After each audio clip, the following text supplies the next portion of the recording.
Hey, it's Daryl again, and in this video I'm down here in the bottom corner of the screen. I'm going to talk about road user charges in New Zealand.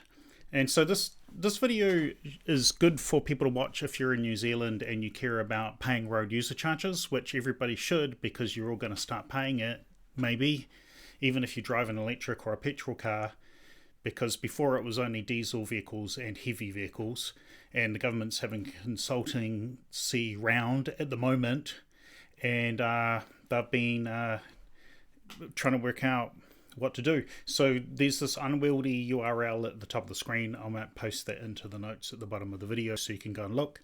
There's a web page. It looks like this. It's the asking people questions. There's questionnaires. Well, there's information. This is the kind of thing, personally, I don't like these types of websites. They do framing contexts and then ask you a question, and quite often it looks to me like the questions are designed to get a particular response, which is something I don't like. I've seen surveys that work like that before, and you should have your own opinion rather than don't just follow the framing context questions, but tell the people what you want. That's my opinion on it. I've done ones like that before. Okay, so anyway, so part of it is they ask a lot of questions, but one of the ones that they ask is, should the Road User Charge Act be able to do more than recover the direct cost of building, operating, and maintaining the land transport system? What is the land transport system? Well, that's roads and railway lines, just in case you didn't know that, but there might be other things that I don't know about. But railways were added into the land transport system funding at some stage in the last few years because, sometimes we need to build a new motorway between cities or towns or whatever. Well, sometimes you have to put money into putting the railways back into functional way. Like there was a disaster in Gisborne where there was a big storm and the main railway to Gisborne got damaged in a slip, and it cost millions and millions of dollars to repair, and everything had to go by truck for a while, and that was expensive and pollutive and wasteful. Anyway, getting off topic. I'll try and stay on topic. I don't like staying on topic. I like to talk about stuff. It's in the channel name. You can see that. Like and subscribe, whatever. I always forget to ask people to like and subscribe till the end of the video. Anyway, so yes. If you like things like user pays or only paying for what you use, then you should try to recover the costs for the expenses. But of course, some things we share. Like whether you like it or not, pretty much, if you're using a computer or a cell phone to watch this, you're using highways and roads, because the people who go and fix the phone network or the optical network or whatever it is, they travel on roads. So costs of using the internet requires roads. You need roads for maintenance of the internet. So you can't always have things for free. You have to pay for stuff. And sometimes it's unfair. So I'm going to talk about some of the things that are unfair and who pays and who doesn't. And I'm going to tell you a better way of doing it. And hopefully the government will listen to some part of that. Okay, here we go. So I had this sort of question. It's like, but how do you measure that efficiently? You need to efficiently work out the billing. If you can't work out the billing efficiently, then you're wasting your time on an expensive billing system but not achieving your goal of cost recovery. And so we have ways of measuring that. We can measure it in fuel use and energy type and fuel use mix. So whether you have a plug-in hybrid or an electric or a petrol car or a diesel car, we can measure that. Okay, accident statistics. So part of cost recovery is accident statistics. If some types of vehicles are more dangerous than others, we should charge more money because they cause more accidents and the people get hurt more and it costs more money in medical care. We have socialised medicine in New Zealand. A lot of countries do. And so when people you don't know have car accidents because their car is of a poor quality or design, that costs everybody in their tax money. road wear. Oh, hang on. Do I go? Yeah, accident statistics. Road wear for vehicle class. So some heavy vehicles damage roads much more than other heavy vehicles. It can be related to their performance. A fast accelerating heavy vehicle will probably cause more road damage than slow moving heavy vehicle. That's just, I think that's physics. It's my opinion. All of this is my opinion. So, just this is just what I think.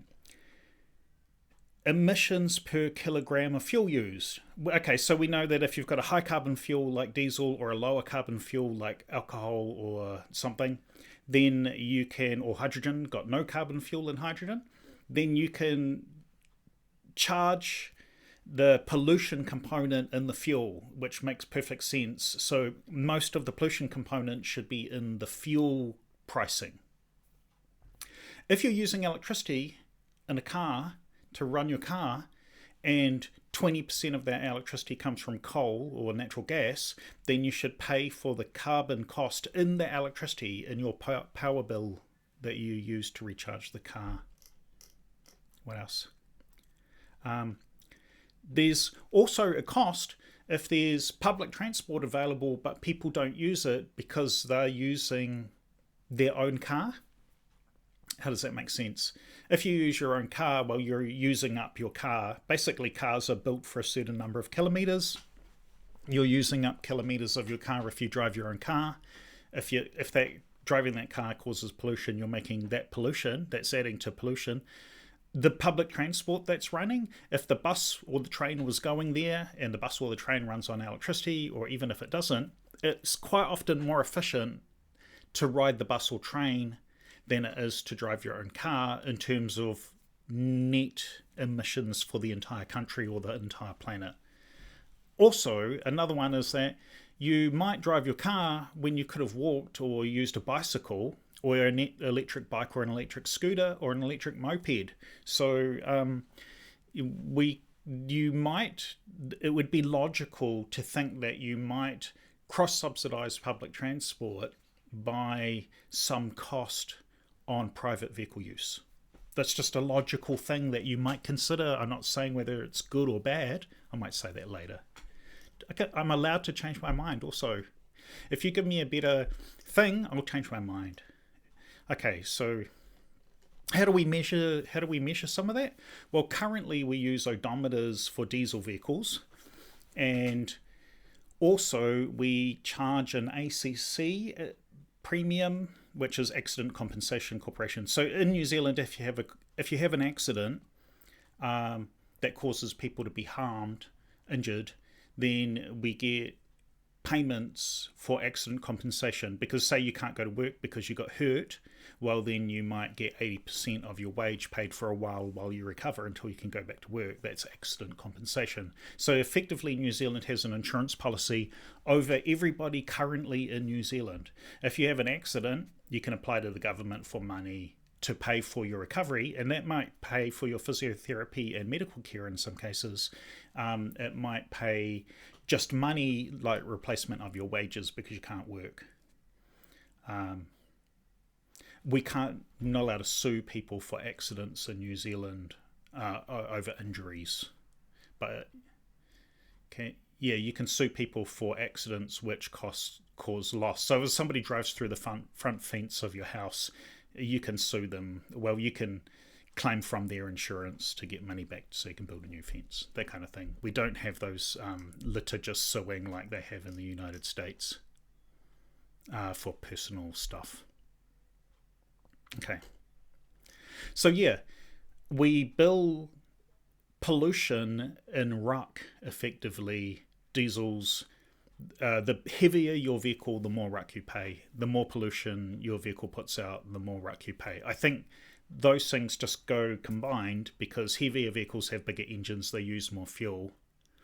But we don't actually bill for the fuel usage, we just bill you by the weight of the vehicle. The carrying capacity of the vehicle is how ruck is charged. It's charged on vehicles more than 3,500 kgs, 3,500 kgs. Even if you have a big heavy petrol car, so there's some kinds of petrol cars they have in the United States, big SUVs and pickup trucks. If you own those in New Zealand and you drive them in New Zealand, you will get billed taxes in the petrol when you buy petrol, which go towards fixing the roads and some of those other things I've already talked about. But you'll also have to pay a per kilometre charge just to drive the vehicle because it's over a certain weight. It turns into a heavy vehicle, and then you get billed per kilometre of driving. If you drive your vehicle off-road and you can prove that you drive it off-road, so you own a big farm and you drive it only on your farm, or you have a special electronic meter with a GPS in it, then you can claim those kilometres back because you didn't use them on a public road.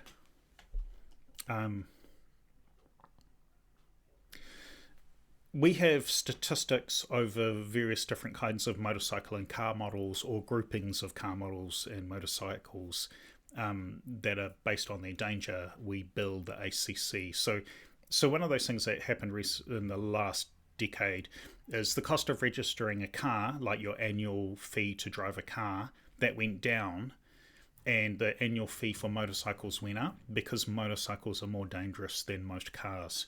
So the more dangerous your vehicle, the more you pay an ACC. I would argue that that should be done per kilometre driven or ridden. It's not currently, it's just a set fee on the model per year.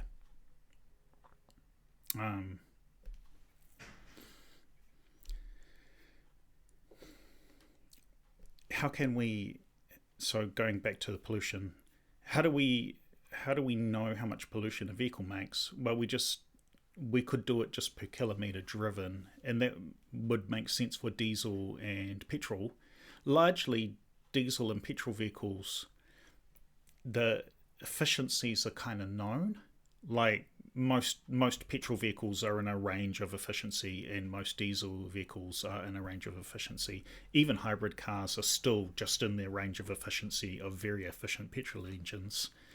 So you can just make an assumption, and you could make charging for CO2 emissions, or just emissions, smog emissions that cause people lung injuries and illnesses. You can build that into the cost of the petrol or diesel at the pump, which is where I think you should build that part of the thing.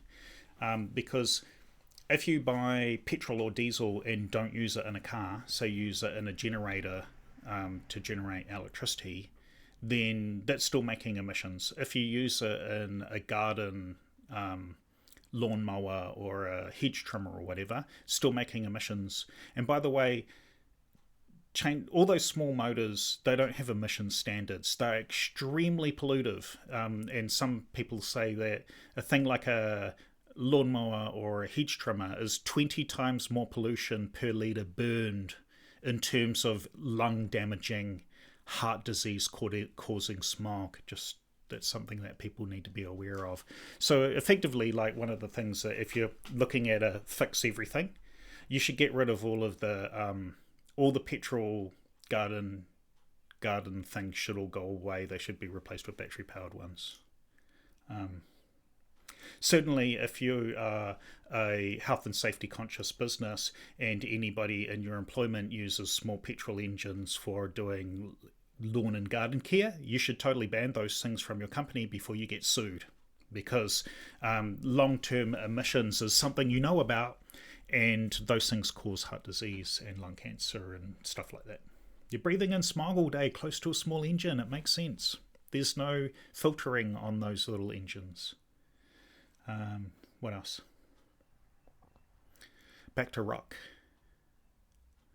Plug-in hybrids. They're a bit tricky. See, you want to charge the smog proportion in the fuel, because a plug-in hybrid could be almost entirely driven on petrol, or it could be almost entirely driven on electricity, and that depends how the person uses it. So you have to charge the smog emissions part in the fuel, because plug-in hybrids are getting pretty common. And what else? So I think what we should do is have ruck on all vehicles.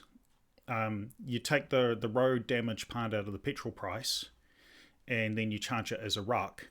But you make more weight classes for vehicles. Like, all the lightweight vehicles should have very low damage, road wear component in their ruck, but they should have proportional accident.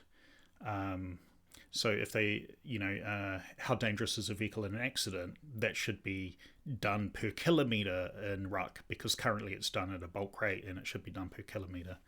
So that's a big difference that I think should be changed.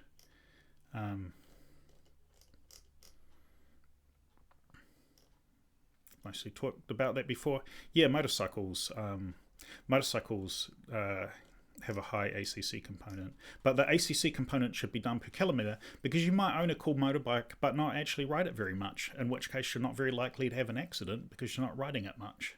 I've got a cool old car parked in a garage somewhere, and when I took it for its annual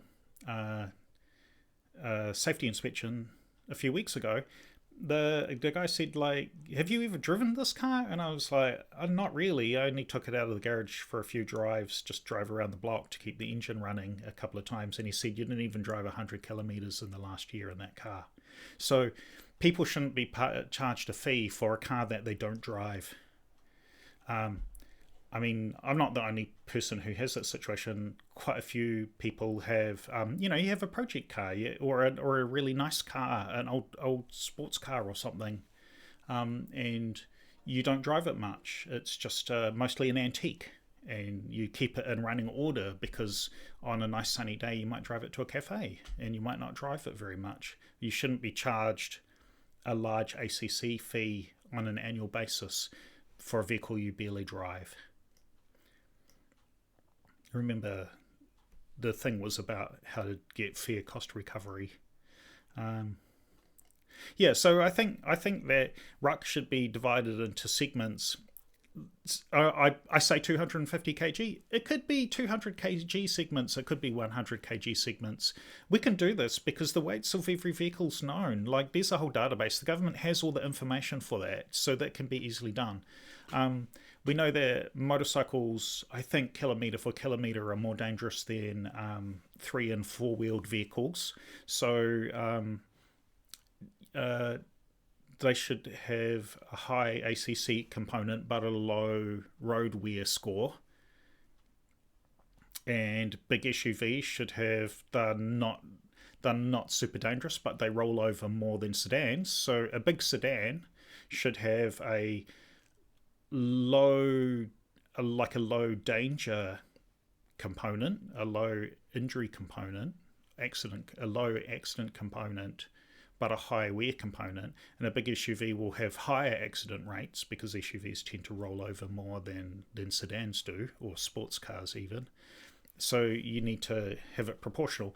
They know the statistics of, like in New Zealand, statistics on what kinds of cars cause injury, accidents. It's well known. We can just do all of that in a database. Doesn't require a lot of work. Someone needs to put the data in the first time. Sometimes there needs to be a process to be able to check and change the data if it's not right. There's a thing called a Kei car in Japan. And so Kei Cars are lightweight cars. I think they're in these sorts of categories. I think there's like sub 800 kg Kei Cars, sub 1000 kg Kei Cars, something like that. So some Kei Cars, because New Zealand has a lot of Japanese import cars, we have Kei Cars. I think Nissan Cube is a Kei car, and maybe a Mazda Demio. Those are quite common cars in New Zealand, small city cars that people just use for going to school or commuting or going to the supermarket.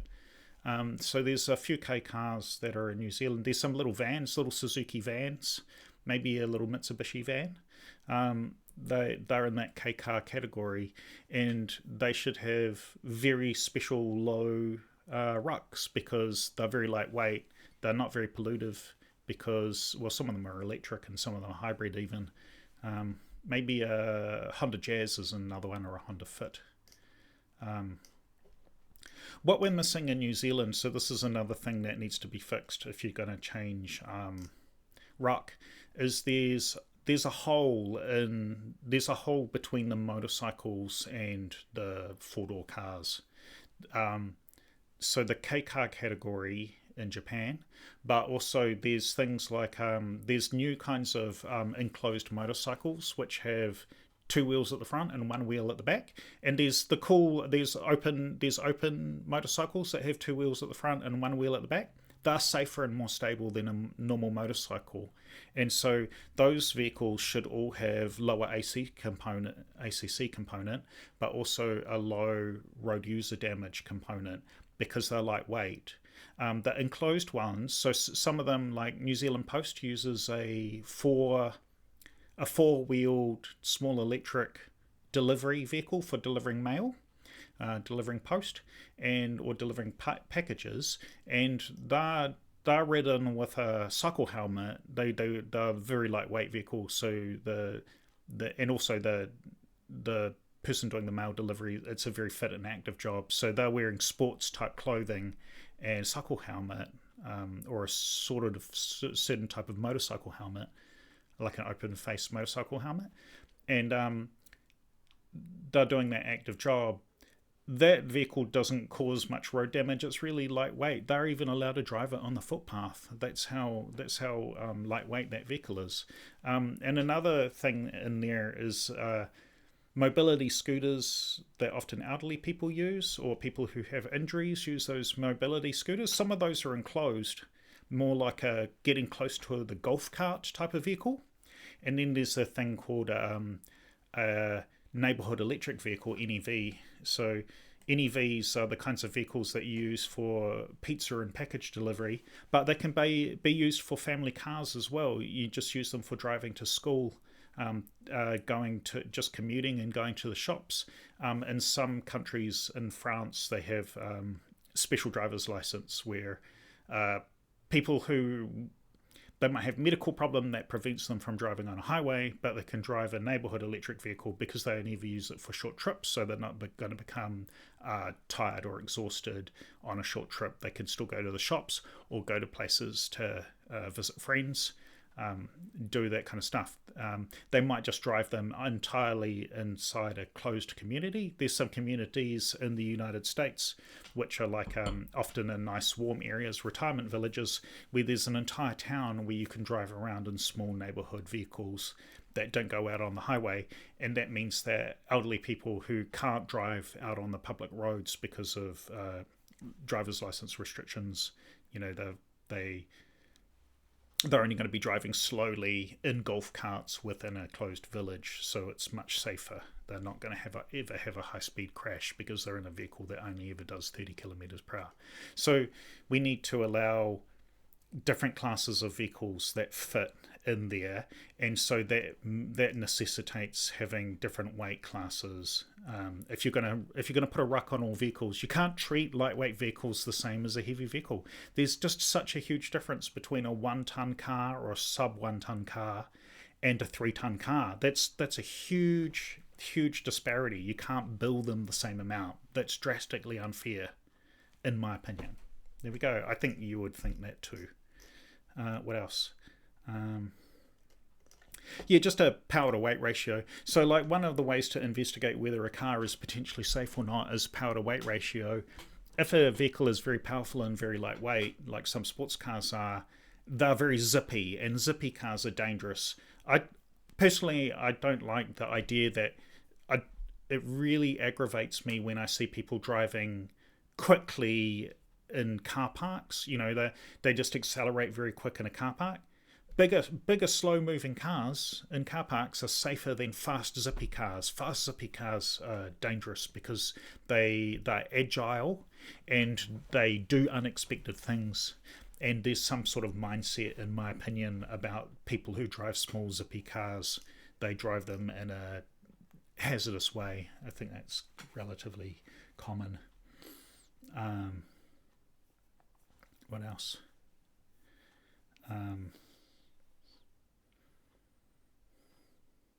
Yes, I've been in a car accident where somebody drove some.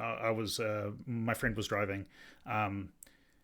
Someone driving fast in a car park in a small zippy car crashed into us in the car park and damaged our car, and that was annoying because we're overseas on holiday. They were careless. What else? Um, I said, yeah. So we need those sorts of vehicles that have low fees. Remember, councils pay for roads in towns and cities, whereas the petrol taxes or RUC actually goes to the government to pay for the highways, and highways are funded. Roads between cities are funded differently than roads within um, what are they called? Counties or cities or whatever. There's a better word for that. I've forgotten what it is. Um, uh, what do you call it? Rates zones. Your local property taxes pay for local roads. Your bigger taxes pay for the highways between cities. Um,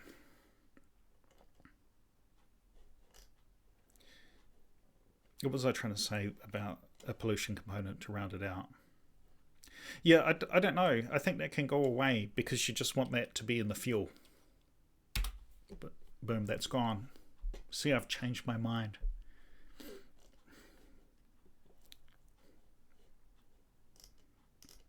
Okay, here's just another idea. I don't think there's anything wrong with the existing SUVs and pickup trucks and utes or whatever you want to call them. Sometimes you want to tow a boat. Sometimes you want to tow a work trailer. Sometimes you want to tow a caravan. And because we have that sunk cost problem, we've put money into vehicles that will eventually they'll be obsolete before they wear out. And so one of the ways for people to get value out of their vehicles is to be allowed to continue to drive them even though the petrol price might be expensive or the diesel price might be expensive.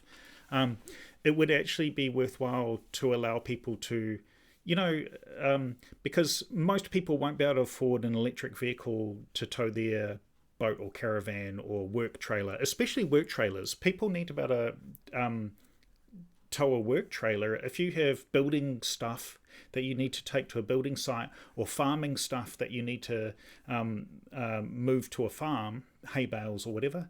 Then you're going to need about to tow a trailer, and the business decisions have already been made. They've bought the vehicles to tow the trailers. And so the way that you allow people to do that is you have, for those very polluted vehicles, you have a low RUC up to a certain number of kilometers per year. And so I just made up a number. I just reckon the first 2,500. It could be 5,000. I don't know what the number is. Somebody can work it out. But if you charged $4 per 100 kilometers for the first 2,500, then you can take your caravan on a holiday once a year. It's not that much driving. It's not that much pollution. You're just using that special vehicle for that particular purpose. If you're taking the whole family on a holiday every year and you're taking the caravan or you're taking the boat, then you put everybody and all your stuff in the SUV and you tow your boat. It on a per person basis, it's not that much pollution up to a certain point. But what you want to do is you want to encourage people not to drive a large pollutive SUV or pickup truck to just commute for work a long distance. And so if you then make the, past a certain limit, if you make the RUC higher, this is just an example, I'm saying $8 per 100 kilometres, then when you drive this amount of distance, which is that's a fairly normal amount to drive any vehicle in New Zealand, SUV or whatever, then that's sort of break even the same. But by having a higher rate, if you could even step it up to a higher rate, if you went $12 per 100 kilometers, it's gonna discourage people from driving 30,000 kilometers because they'll have to pay $4,500 extra tax on driving that. But it doesn't take away from their ability to tow the boat to the lake a couple of times a year or go fishing in the weekends. That's just my opinion. Further, one more thing.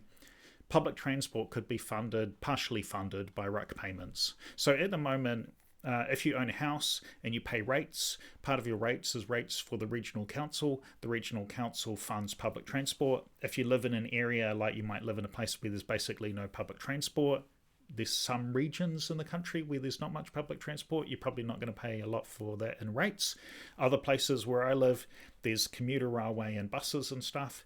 So there is a component of my rates that go to paying for public transport. Well, that could be partially funded by RUC.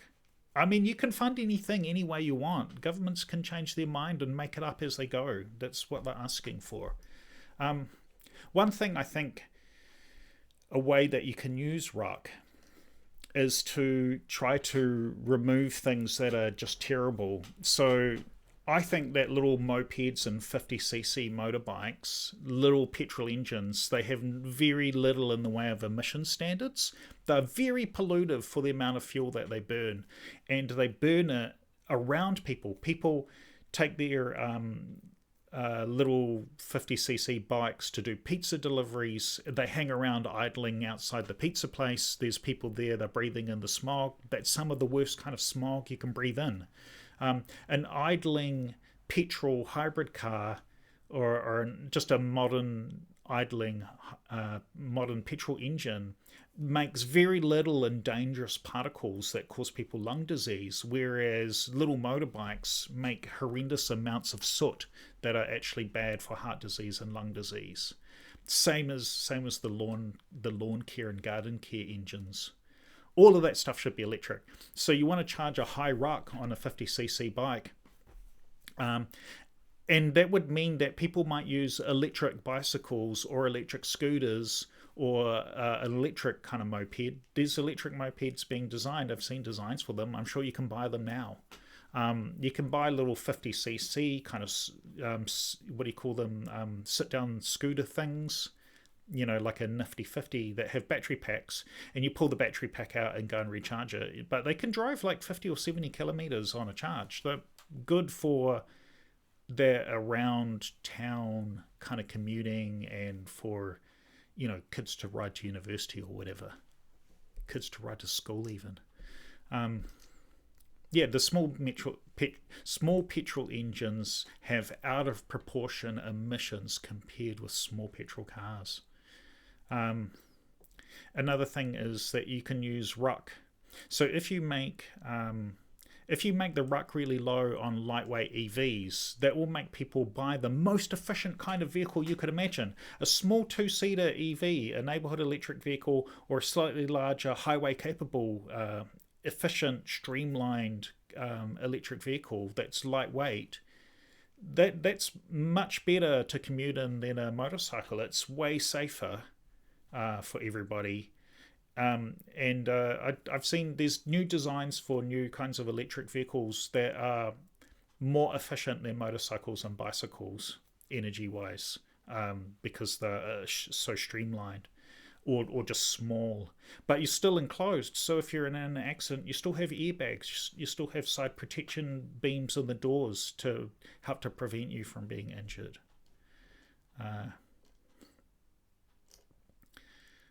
You don't get wet when it's raining.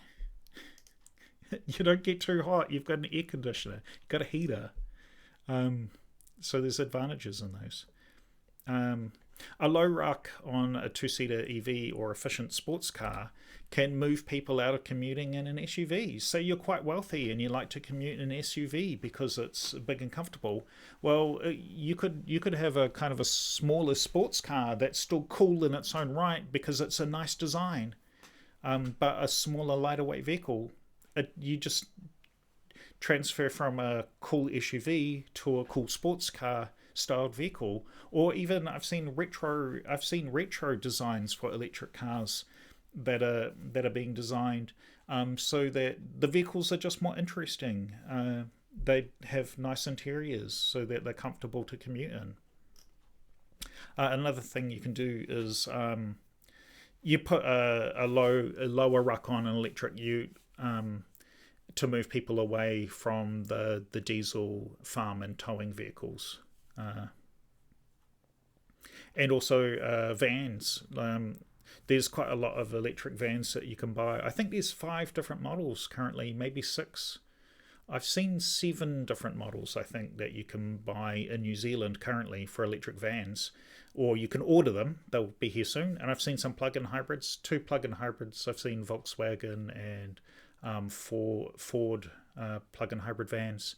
They're expensive though, so you want to have lower ruck on those vehicles to encourage people to use them. If you've got a diesel van and you've got your hybrid van or a plug-in hybrid van or electric van, and you've got the choice of using both of them, you use the electric vehicles as much as you can, and you use the diesel van or the petrol van when you have no other suitable vehicle available. And so if you have an advantage in ruck, that will encourage people to drive the more efficient and safer vehicles more. Okay, that's enough. That's my ideas. Hope you enjoyed the video. Go and look at the website. This website. I'll put a link in the video. They ask you these different questions like changing the ruck's purpose or whatever. So they're actually changing what the Road User Charge Act actually does. Anyway, that's it. I'm pressing stop now. Thanks for watching.